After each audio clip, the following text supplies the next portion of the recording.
नमस्कार, welcome to ज्ञान यात्रा। आज कक्षा 6 के फर्स्ट लेसन भोजन यह कहाँ से आता है के पार्ट 1 में हम जानेंगे विभिन्न खाद्य पदार्थों के बारे में, खाद्य पदार्थों के अवयवों के बारे में, साथ ही खाद्य पदार्थों के स्रोत के बारे में, यानी ये खाद्य पदार्थ हमें कहाँ से मिलते हैं। आप विभिन्न प्रकार के खाद्य पदार्थों के बारे में जानते हैं।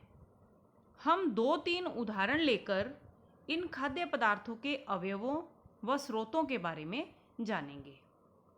मानो आज आपने पोहा खाया, तो इस खाद्य सामग्री यानी पोहा को बनाने में चावल से बना पोहा, पानी, तेल या घी, कुछ मसाले, प्याज, आलू आदि की आवश्यकता होती है। इसे और पौष्टिक बनाने के लिए इसमें मूंगफली, गाजर, मटर आदि भी डाले जा सकते हैं। भोजन में बहुत से लोग दाल और रोटी खाते हैं। रोटी को बनाने के लिए गेहूं का आटा और पानी की आवश्यकता होती है, और दाल को बनाने के लिए दाल, पानी, प्याज, टमाटर, हरी मिर्च और कुछ मसालों की आवश्यकता होती है। सुबह के नाश्ते या दोपहर के भोजन में रोटी के साथ दही भी सामान्यतः खाया जाता है।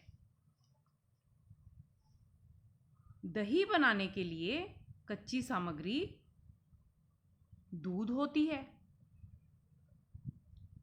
लेकिन दूध को दही में बदलने के लिए थोड़ी सी मात्रा में दही की भी आवश्यकता होती है।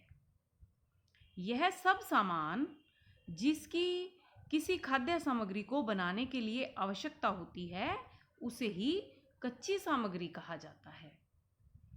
दूध हमें गाय, भैंस और बकरी से मिलता है। इसी दूध से हम दही, छाछ, मक्खन, पनीर, घी आदि प्राप्त करते हैं।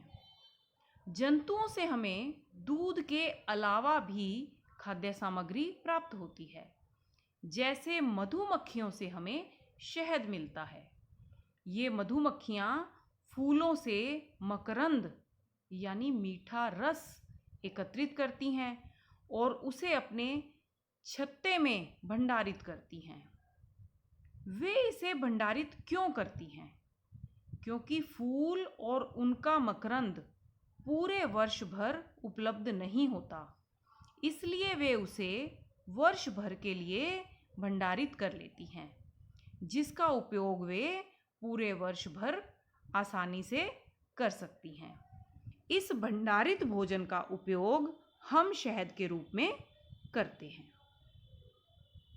इस अध्ययन से आज हमने जाना कि हमारे भोजन के कुछ संघटक, कुछ अवयव हमें पेड़ पौधों से और कुछ हमें जंतुओं से प्राप्त होते हैं। आज के लिए इतना ही। धन्यवाद।